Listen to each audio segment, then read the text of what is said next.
All right, let's get into this ABS story because Yes. you and I have had our disagreements about the automated balls and strike system that MLB is using this year, implemented for the first time. Now that we've seen it in play, what are your thoughts? You happy with it? You know, it's good to be right.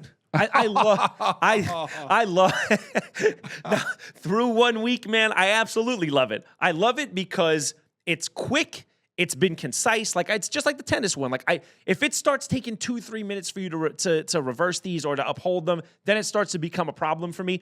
I like it, man. They tap it quick. They know in a matter of seconds. I think the technology's real cool. Yeah. Right. And look, it doesn't hurt that I happen to support the Yankees, who are probably like the most patient team of veteran hitters. Right. So like they're like something like 7 for 8 or 8 for 9 through 3 games.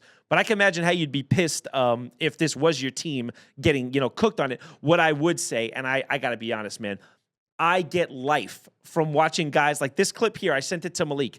I get life from watching guys like C.B. Buckner, who's a home plate umpire who's been ruining games for like 20 years, sort of get called to the carpet now in front of 40,000. And in real time, you get to see him. How many times have we said, man, what a terrible call by that ump or that ref. Why don't we get to put them in front of the microphone at the end of the game? They could, right. Well, right now, guys, you get your wish, because let's talk about this one right here. Malik, if you can let that run. So this is back-to-back overturned calls for C.B. Buckner. This was brutal. Brutal. And it wasn't his worst call yet. Right.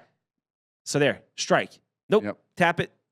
Pretty quick. Comes back. That's Eugenio Suarez. I don't think that was an egregious call. It wasn't. But see, that's where I'm like, man, if you're a pitcher, this makes life really hard on pitchers. So can we show the second one? And can we hear, guys? Because that one like paints the corner, like when you, like you're right there. Like, see, do you see the crowd going crazy? Oh right yeah, there? they're loving it. 2 in a row, back-to-back pitches. Yep. Now here's where the problem is, and this is where I'd like to get your thought. So in the Yankee game, and Malik, that's good. Thank you, brother. So in the Yankee game, it's happened twice in the first 3 games. So one game, their center fielder is up. His name is Trent Grisham. Patient hitter. He gets punched out. He taps. He wins his appeal. And then he walks on the next pitch, and he scores the run that ends up winning the game. And then the next game, Aaron Judge. They punch him. He disputes it. He wins, and he hits a home run.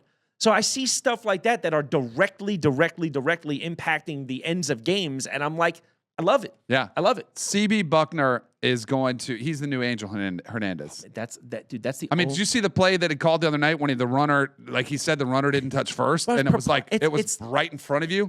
Both managers were laughing. They were like, this is the worst call we've ever seen. Is anybody more unhappy than C.B. Buckner? No, he might not survive this year if it keeps getting as bad as it is. I think it's a small body of work. I want to see it unfold a little bit longer. But through a week, what do you think? That pitch to me as a former pitcher is one where you get that call over the course of history, and you're like, you painted the corner, your catcher framed it up just right there.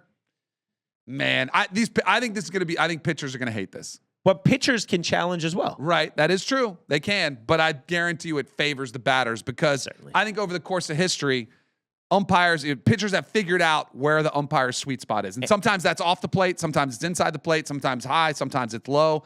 And they've been able to figure that out and then exploit it. And that exploitation, I think, is done. Let me ask you this then, as a former pitcher. Would you be a little hesitant to start calling out the ump like that? Like, if I know I got to throw 110 pitches or 100 pitches, how many times do I really want to challenge, right? What would you think as a pitcher? Are you going to be like, okay, no, you're wrong. No, you're wrong. No, you're wrong. Well, you better make sure. Right. You better make sure, because then you're going to really tick them off. Yeah, I would imagine so. Take some of that out of it.